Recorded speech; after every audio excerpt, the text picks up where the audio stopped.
រៀងជាម្ចាស់កម្ពុជាក្នុងនាមជាម្ចាស់ផ្ទះប្រជាជន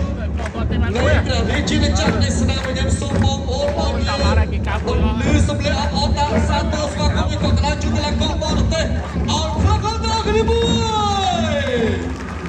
ហើយលេនេះ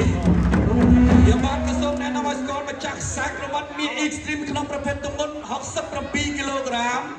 លោកលោកស្រីអ្នកកញ្ញាសូមសម្លេងស្វាគមន៍ឲ្យខ្លាំងៗជូនគ្រូញ៉ាព្រៃវែងលោកបាយយ៉ា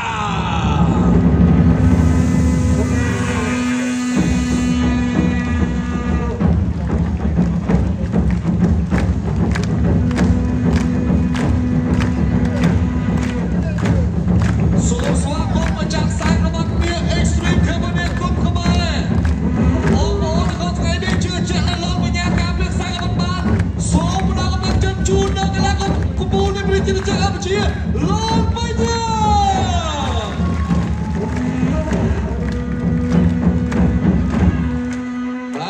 ដំណឹងពិសេសជូនលោកបញ្ញាថ្ងៃនេះតម្លៃខ្លួនខ្សែក្បាត់14លានរៀលហើយបើឈ្នះទទួលបានប្រាក់ឧបត្ថម្ភបន្ថែមពីអ្នកបញ្ញាលៀងមេជាពិសេសចំនួន2លានរៀល